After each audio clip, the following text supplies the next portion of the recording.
my first impression when I stepped off the plane out of the airport, looking at Urumqi, was this is a modern city. It's like in the middle of Asia. I think it's the furthest city from any coast in the whole world, I think, if I'm not mistaken.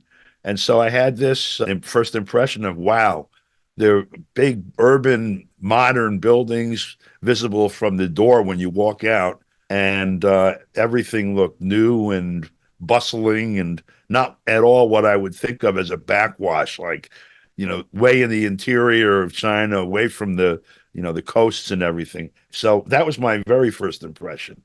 We stayed, Conrad, for example, was very close to the largest mosque in Urumqi.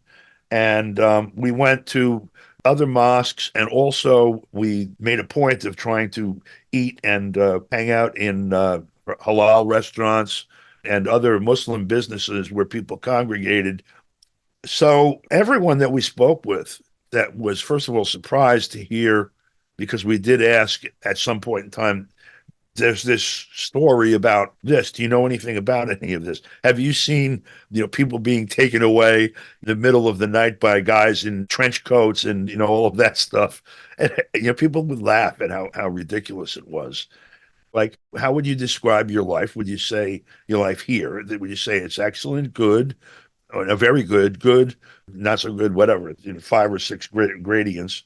And what are your experiences with the government, both the local government, dealing with the city? Do you have any problems, with your day-to-day life or business or whatever? The same with the national government. Do you feel that your voice is heard when policy is being made here? Blah, blah, blah. All these different things that are markers of how do you feel about your environment? Is it healthy and constructive or not? What kind of relationship do you feel you have with the state? It's kind of marveling to us looking at the way these things have been built. You have the old towns that are in very good repair and preserved and vibrant. And then these rings, but you can see the development as the newer development, these beautiful apartment complexes that here would be characterized luxury apartments and such that ring the cities in huge numbers. And the new city that's developed around them, it's very impressive. So, but we went to the old towns, and we would stop in, for example, here's businesses there.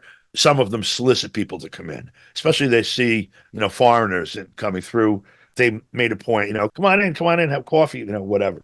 We went in some places. One, it was a 3-story building. And we went in, and the wife, maybe in her 50s, early 60s, and one of her sisters and one of their friends, all around the same age, are kind of managing the floor, the tables on this side of the counter, well, waiting tables and greeting people and taking orders and such. And then the husband is in the back on the grill, like sweating with a chef's hat on. And one of his friends is sitting over on the side, sipping on a beer. And this is a coffee shop with a little bakery and things in it. So the 3 of us ordered coffees, and the 3 women sat down with us and were talking. So Cynthia did a formal interview with her and one of her friends, not the sister, but the friend. It took like 10 minutes each. And then we all started talking. And the husband came out and sat down and had coffee and stuff. So I was curious about this 3-story building. I said, why would you live? I mean, it's nice and everything, but why would you live here when you have all these modern conveniences, and the views alone from one of those apartments must be magnificent?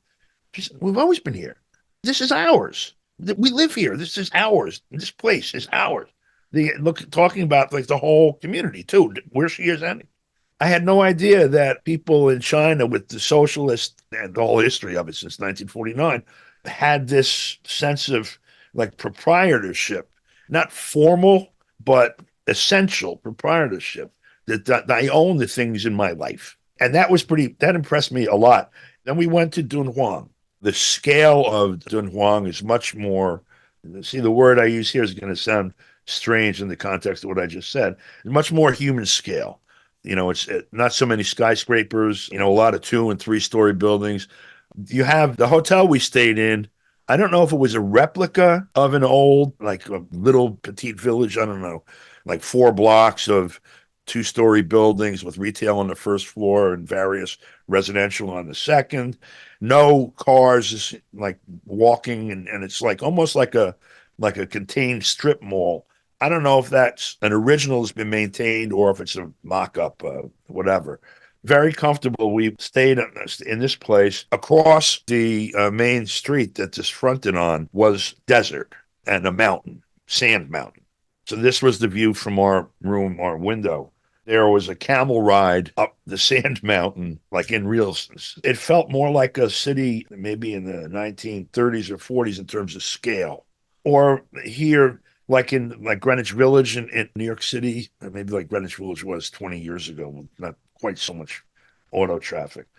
And it was walkable, but busy. We went to the marketplace there also. In fact, I sang karaoke there. Now, again, you have 4 or 5 blocks of, the streets are closed, there's tables, lined with restaurants and shops on both sides. Well, we went to what's it called, seminary or a place where people study to be imams. We went there and interviewed people who were students studying, and they were most definitely from, they were Uyghur. And also, there were a lot of people that were Kazakh that we met, and also in Urumqi that was true. We asked about not just that these students had with with the world as Muslims. Was there a problem? And also officially, because they have the school and the mosque there, how they related to the authorities. And it's inconceivable to me that people would make up the stories that are made up because they're so easily debunked if you actually go and look. But I guess statistically, not enough people have the wherewithal or the interest or whatever to go and look. And so what's on the other side of the world for like 90% of the population or more, your knowledge of it is mediated. 朋友都知道我是很挑剔的，防晒乳我选 Candid 皇家呵护抗光清爽高防晒凝露，因为它有媲美蓝光神盾的抓藻植萃，保护我在阳光下延缓肌肤老化，维持青春弹力。可以防御工作环境里的3C 商品，各种光源对肌肤的伤害，擦起来清爽不黏腻。我特别喜欢它做到海洋友善，365天，天天抗光抗老化，是我的保养日常。你呢？呵护您，呵护全家人，专属你的 KS Royal Care 抗光清爽高防晒凝露。